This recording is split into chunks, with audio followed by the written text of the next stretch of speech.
CME Mikala.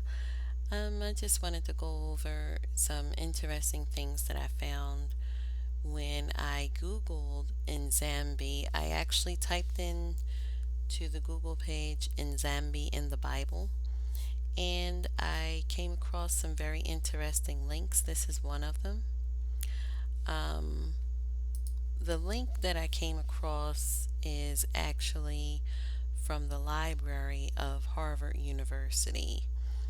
You can see it was transferred February 8th, 1936, and it's actually a Bible that was translated into KiKongo. And the title reads Inkanda NZambi, okay, NZambi. And as you go further, you can actually see where who's all involved with it. You see um, Swedish Missionary Society, British in London, Harvard University. Look at this. Look at where it's showing the table of contents. You can see the names of the different books of the Bible. You see Daniel, Hosea, you see Yoel, you can see Amosi, Obadiah, Yesiah, Yelemia, that would be Jeremiah in English. You can see Habakkuk, Nahum, Yobi, which would be Job, Nehemiah. Look at all these names. It's been translated. And I wanted to say the reason for me presenting this is I wanted to present evidence that NZambi is in fact the name of the creator. It is the name of the creator in KiKongo. And I wanted to show also, you look further down, you can even see the names of New Testament books. You can see Luke, you can see Matthew, Galatians, Philippians, Colossians. You can see all these names in here. You even see Jacob, where it's supposed to be, where it says in the word James, Tito for Titus, Thessalonians, Timothy. Okay, this is a translation in KiKongo. And as you go further, here's another page showing abbreviations. You can see that it's simply the Bible. Okay, so let's just ask the question, if we're going to be fair, okay, if we're going to be fair, and everyone wants to demonize this name because they're so unattached to it, they're extremely ignorant of it, it's something they've never heard of before, you know, they want to demonize what they're afraid of, what they've been told about. In American culture, the word zombie, it carries a very bad connotation. The word that was corrupted from the true name of NZambi. Okay, if you go even further, look at this. Inkanda wantete wa mosi. Mosi, I know means one or first. And look at this. You can even see the word Genesis there. Okay, look at this. This is chapter 1, Kapu 1. Vana Kintete Intete Nzambi. Look at this. It's all through it. Nzambi. Third verse. Nzambi. Nzambi. We all know in the beginning. In the beginning. It's saying Nzambi, where the English version would say God, which is of Nordic origin. Okay, we have no problem saying that word when we're reaching people who may not be word. You have Bible.com. This is a translation of the first chapter in Galatians, 24th verse. What do you see there? NZambi. That's another witness. NZambi. Okay. Let's go to another tab. Now, this one, I can't see so much of it, but you can see right there it says Job, chapter 34, verse 21. It says NZambi. As you go further down, of course, it's um, translated in a language that, I don't know. It appears to be a Bantu language, but it's talking about NZambi. It's talking about NZambi. Okay?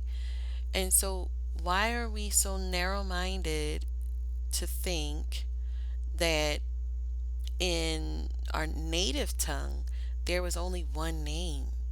Um, we're calling on attributes of the Most High.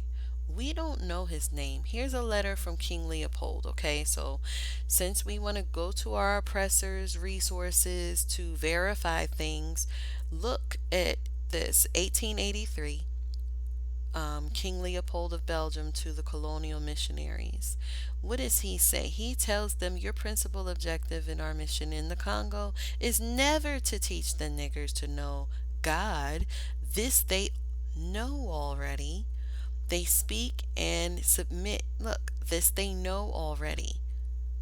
They speak and submit to a Mungu, one in Zambi. In Zambi. Do you see that? This they know already. So there, he's referring to him as God. He's referring to him as God, but he knows that in Congo they know already, and he's calling the Most High by his proper name in Zambi. Why are you demonizing this name without doing the true research? How could you come up with um, one source and not weigh it against the other? That's extremely imbalanced. How can you say that you've done your research and you haven't looked at all sources and weighed them in the balance? Why would these people? Here's the Library of Congress. Now, this is one of the links that popped up. It doesn't show too much, maybe in your private time you can dig a little deeper. Um, I'm sure it's something there, but for some reason it's not loading. Um, but this is the Library of Congress, and you can see that there's different sources that you can find the name in Zambi. It's new to us.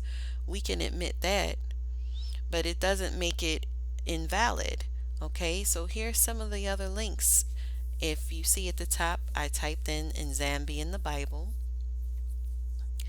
and here's quite a few links that you can look for yourself to see for yourself that the name, look at this. There's one link right here, Biblia Indinga Ya NZambi. This one, I believe, is a Bible. You can see at the top it says Catholic Biblical Federation. This is a Bible that was translated in recent times. The date right here is October 2019. Okay, Biblia Indinga NZambi. Okay, and look at what they're saying here. It's calling it the Bible. It means Bible, Word of God. It says it right in the first passage. Okay, so if we're going to go to their sources and deem them reliable to demonize a language, instead of going to the source of the people, how is it that you found evidence to demonize it, but you didn't find evidence that confirms what our brothers and sisters are saying? Okay, I don't understand that type of research. It's not true research. You have to be able to look at all sides and weigh them in the balance. Okay, and that being said, I'm going to end the video right here. Hopefully this sheds a little bit of light for some people who may have been worried that they're being led up the garden path. You're not. I simply asked the Most High, and He put it in my spirit to type in Zambi in the Bible. And I find that if we can look once again at the system and the oppressive system and deem their word as valid, then why didn't you find these links before you started to demonize and blaspheme what you don't understand? You speak what you don't know about. We have been completely hidden from our heritage. We've been cut off from it. Okay, and the Most High always leaves a remnant. I don't even know why that picture's there, but the Most High always leaves a remnant. Okay, and how would we be turned to a pure language without someone to teach us our native tongue? That being said, I also wanted to go over the origin of the word zombie. Okay, the origin of the word zombie. And you're going to find different things. You're going to find that it came from West Africa. You're going to find that it comes from a film by George Romero, Night of the Living Dead. You're going to find that. But I know I found a very interesting passage, and I know most people don't like to look at Wikipedia, but I still found it interesting. If you click on it, um, you'll find, yeah, I didn't mean to click on this link here. Um, but this is what you find anyway, so we'll look at it. Zombies and voodoo. Look at how it's been corrupted. The word has been corrupted. Okay? Did we not fall away from who we are? When we got to these shores, we were still a fallen people. Okay? So weigh those things in the balance. Don't think that because our people were in Africa that they're lying to you when they say that there's some things that's even been cut off from them. Okay? Some of them, have even told us that they don't even speak their native tongue. They have to relearn these things. Look at this. Now, this is what I found about the poem written back in the 1800s. And these are some of the links that you're going to come across. But the one that I wanted to focus on is this one here by Wikipedia. And I'm going to click on it. And you can see where it tells you, what we expect, that it comes from West Africa, blah, blah, blah. You go down, it says the English word zombie first recorded in 1819 in a history of Brazil by the poet Robert Southey. He wrote a poem, okay, and he wrote it in the form zombie, okay, with a O, and he doesn't have an E there, and it's actually referring to the Afro-Brazilian rebel leader named Zumbi, okay, and it comes from the name in Zambi. So as you can see, the corruption started way back when, okay, way back when. All right, and he took this and he put it in a poem. And so ever since then, the name has been coined to mean reanimated. You can see here that it's talking about in Zambi, or um, you see it talks about a fetish and those type of things. It's plain been corrupted. It's just been corrupted. And just like anything else that comes from us, they've corrupted. I don't understand why we have a problem with that. Now, let's do a Google search. Okay, we're going to do a Google search and we're going to look up another word. Okay, we have to even consider that dealing with languages, there's not always one word to define the same thing. Okay, we have the word deity. That could mean a god or goddess. Okay, this is a word that I believe is of Greek origin. And let's look up the word God. Okay, in Christianity, it's monotheistic, but When you say God, we all know you could be talking about any God. You could be talking about any spirit, and in certain other traditions or religions, it could even be a superhuman being, could be considered a God. Okay? There's another word that's widely used to mean the same thing. Do most people in the truth use it? No. But we do know what people mean. You have the word theos, which are things pertaining to divinity or pertaining to a god. You see, it says that it's referring to or related to a god or goddess. Okay.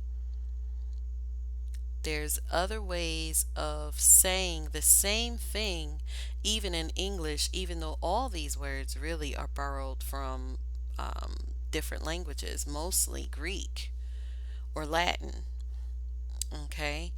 So I don't understand why we have a narrow minded way of looking at things when it comes to Africa, and now even more specifically when it comes to Bantu languages. In any language dealing with linguistics, you're always going to have parts of speech, you're always going to have proper, improper forms, plural, singular. Those type of things are going to follow you in any language. And in any language, there's going to be cultural connotation. There's going to be certain certain other underlying things that may not exist in other languages. And there's always going to be more than one word that can mean the same thing. In some languages it might just have one word, but there's always going to be that. Okay? So let's not be narrow minded and feel as though there's only one way to describe the Most High. We even say the Most High. Okay? The Most High is not his name. Some people call him Ahaya Asher Ahaya. Um, that is not his name. That is a status, actually. That is an existence. Now, I want you to look at this Samba. Okay, we're familiar with Samba. All right, we're familiar with that. And it deals with a dance that's coined in Brazil, and it comes from the Congo. Okay, we're familiar with Samba. Okay, and dealing with Pastor Mello, I have read his book, The Most Intelligent Language of the World, and he shows that the S and the Z are interchangeable. Now look at Sambo. We know about Sambo. They made us hate this term. This is an actual term. It's a substantial, not substantial, but it's a valid term. Okay, Sambo. Sambo is a Bantu word, but they made us hate ourselves. And look at this Sambo, sometimes Zambo. And it referred to indigenous Americans, or they would call them Native Americans. It referred to Africans of African origin. It also referred to mixed races. When you get to the western side of the world, this is what it means. Sambo is a racial term and it's derogatory over here, even though it comes from a very clean source. But do you see how a term that is clean and pure can be corrupted? They corrupted the term Sambo. Why wouldn't they corrupt his name in Zambi? Doesn't it say that the whore has blasphemies on her face, on her forehead, I believe? Doesn't it say that the little horn would speak blasphemies? This is blasphemy, and they put it throughout the whole earth. They put it throughout the whole earth. Okay? So let's not act stunned as if this is something that can't possibly happen to our native language. We are not a Yiddish people, okay? Our roots are not in Ashkenaz. Our roots are not in Germany, okay? The people in the land of Palestine have made it very known that their language is mixed with Nordic and Germanic expressions, and it's a mixed language. They say that they speak Yiddish. Okay, so I want to go to a really quickly. I want to remind you what they did with the term Sambo. Okay, I'm going to type in Little Sambo, which is a cartoon that was banned many years ago. But you know, we we tend to forget. Okay, look at this. Little Black Sambo.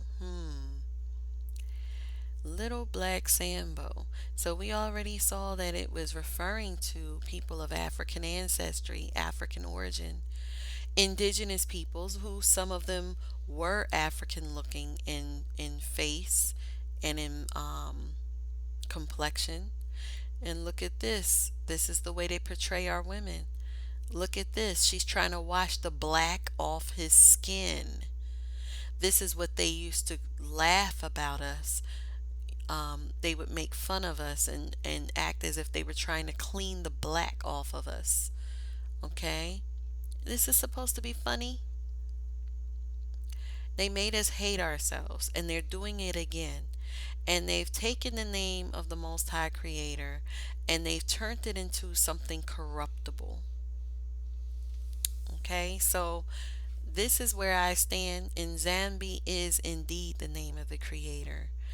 Okay, they've translated the word God as NZambi numerous times in different issues of different translations over different decades.